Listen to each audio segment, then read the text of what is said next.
ოჯალეში აქ თავიდან ველურად ხარობდა. მერე როცა ეკატერინე ჭავჭავაძემ სალომეს მზითევში სალხინო მისცა, აქ მიურატები დასახლდნენ.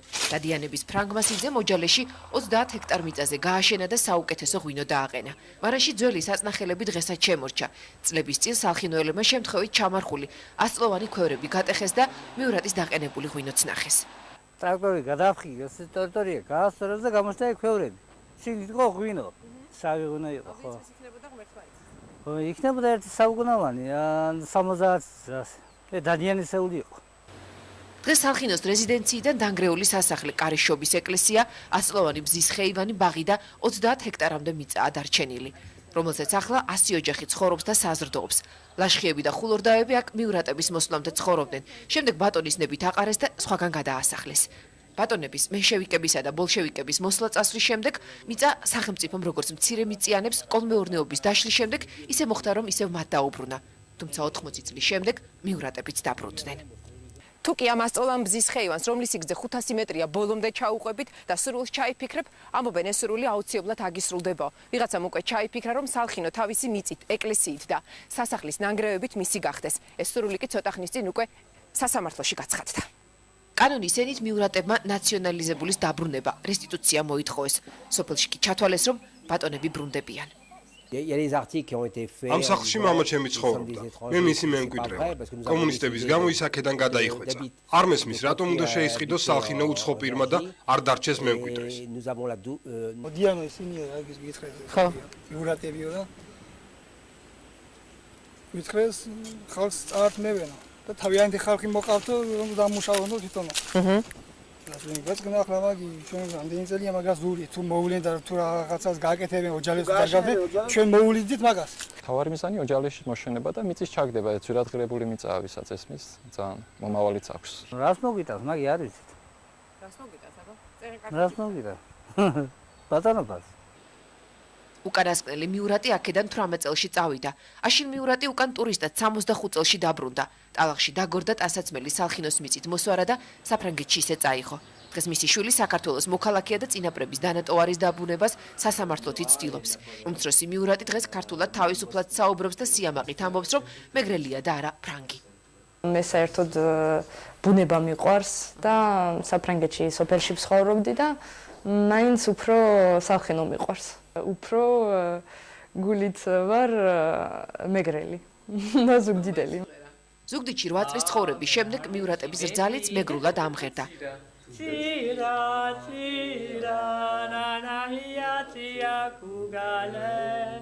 ამბობს, რომ მათ საქართველოში ყველაზე მეტად ტოლულები უგებენ. მემკვიდრეობის დაბრუნების შემთხვევაში სალხინოში ტურიზმის განვითარებას, სასახლის აღდგენას მიწაზე კი ოჯალეშის ძველებურად გაშენებას აპირებენ და იქაურებს მათსავე საკუთრებაში გადასულ მიწებზე დაასაქმებენ. ყველაზე უკეთ ლტოლვილები გვიგებენ, რადგან ჩვენც მათსავით 80 წელი საფრანგეთში ლტოლვილებად ვცხოვრობდით. ამიტომ მათ ჩვენი ყველაზე უკეთესმით. ჩვენ არ გვინდა სალხინოს გაყიდვა და ამაში ყველას დავარწმუნებთ. მემკვიდრეობის დაბრუნებას მათ დიდი ხანია პირდებიან. საბოლოოდ კი გადაწყვიტეს სასამართლოსთვის მიემართათ, სადაც 1914 წელს მიღებული სალომე მიურატის მიერ დატოვებული ქონების ანტუანეტა მიურატზე დამტკიცების მოწმობა და 18 წელში მიღებული სალხინოს საადგილმამულო კომისიის პრინცესა ანტუანეტა მიურატზე მიწის ნაკვეთებზე უფლების მინიჭების ოქმი წარადგინეს. ზუგდიდის მუზეუმის თანამშრომლები ყვებიან, წინანდელ ამბავს, როცა მუზეუმში იურისტები ჩამოვიდნენ და ეს დოკუმენტები მოითხოვეს. შემდეგ გაირკვა, რომ ისინი მიურატების წარმომადგენლები იყვნენ. მასალის მოძიებაში კი იურისტებმა, როგორც ზუგდიდში ამბობენ, 30,000 ევრო აიღეს. სამეგრელოში ფიქრობენ, რომ მიურატების უკან სხვა დგას და შესაძლოა ქონების დაბრუნების შემდეგ მათ მიწა სარფიანად გაყიდონ. მათი ნათქვამიდან გამოდის, რომ ეს დოკუმენტები 30,000 ევრო ღირს. ჩვენ 30,000 ევროს გვიხდიან და ჩვენ რაში გვენაღლება. ჩვენ გვაქვს ეს საქმე დავალებული და ეს უნდა გავაკეთოთ, უნდა გამოვიძიოთ, უნდა მოვიპოვოთ ეს მასალები და სულად შეიძლება რომ ეს ეკატერინეს იყოს. ეს ნამდვილად ჩვენი არ სამეგრელოში ფიქრობენ, რომ მიურატებს პრეტენზია მოძრავ ქონებაზეც გაუჩნდებათ და ეს უფრო შორს მიმავალი პროცესი გახდება. მუზეუმი კი მარტო დადიანების საკუთრებას არ ინახავს. აქ ბევრ სხვა ნივთთან ერთად თაგილონის გათხრების დროს ნაპოვნი ანტიკური სასმისიც ინახება. საცდუნებელიც ბევრია. სამწუხაროდ ჩემში არის ჭავჭავაძეების და მით უფრო დადიანების სისხლი არ ურევია, მაგრამ გაუძლოთ თუნებას ძალიან ძნელია, რადგან შესაძლოა ეს საყურე, რომელიც თავის დროს და ეკატერინე ჭავჭავაძეს ეკეთა და შეყვარებულ ბარათაშვილს ლექსიც კი ართმევინა. ვითა პეპელა არხევს ნელ-ნელა სპექტაკლს შროშანსა ლამაზად ახრილს, ნაზი საყურე, ტურფა საყურე ეთამაშება თავის საჩtildeს. Ჩიშობე რომ თავდაპირველად ისინი არა ეკატერინეს, არამედ სალომესა და მიურატების ქონებას მოითხოვენ. იმ ნივთებს, რომელიც სალხინოდან მუზეუმის პირველმა დამაარსებელმა ბოლშევიკებს და მძარცველებს ურმებით გამოარიდა. მათ შორის ნაპოლეონის ბრინჯაოს ნიღაბიც, რომლის მსგავსი პარიზისა და ლონდონის შემდეგ უკვე ზუგდიდ ჩიდევს. თუმცა თავად მიურატები ამის შესახებ ჯერ არაფერს ამბობენ.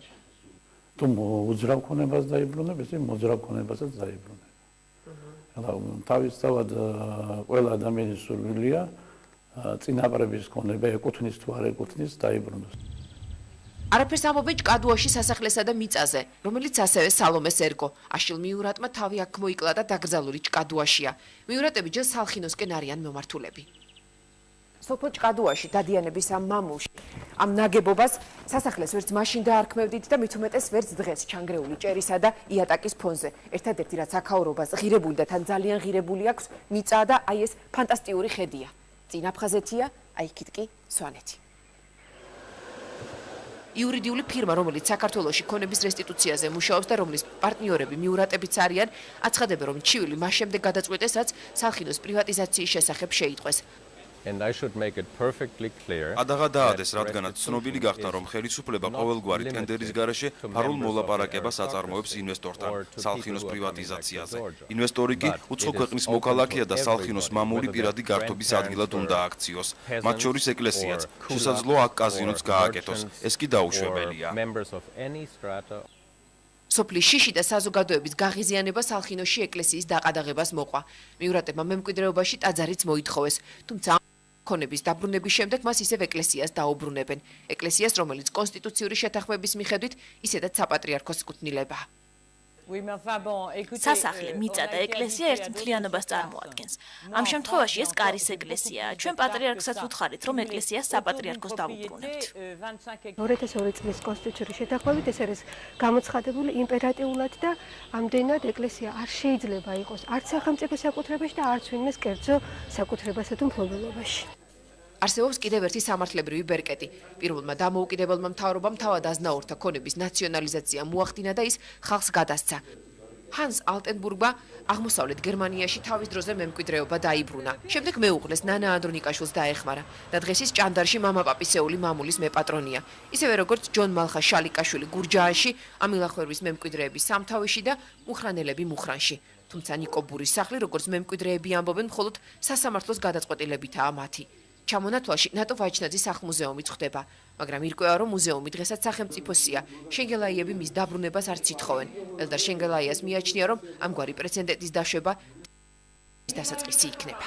რაც შეეხება რესტიტუციის ცნობილ პრეცედენტებს საქართველოში, რომელიც მემახსენდებ.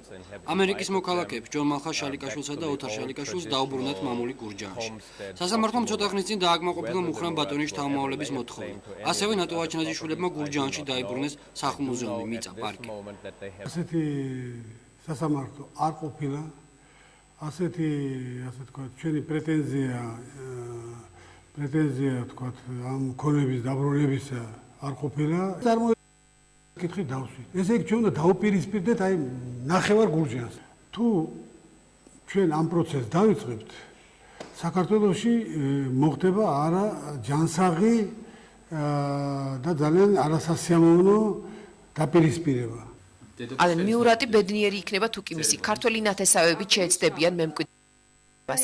მაგრამ მათი აზრი განსხვავებულია. მაია დადიანის მამამ თავის დროზე მუზეუმს ანდრია დადიანის ლონდონში საგანგებოდ დამზადებული დადიანისეული გერბიანი საათი გადასცა.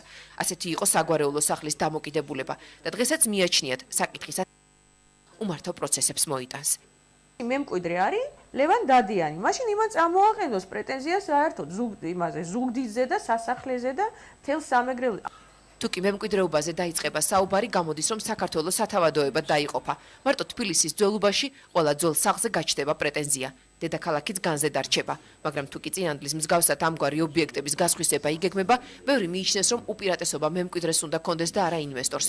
თუმცა საზოგადოება უკვე ნაციონალიზირებულ ქონებაზე რესტიტუციას დიდი დაპირისპირების წყაროდ მიიჩნევს. ფიქრობენ, რომ ქონების დაბრუნებით დაწყებული აურზაური სალხინოში საქართველოში იოლად არ ჩაივლის.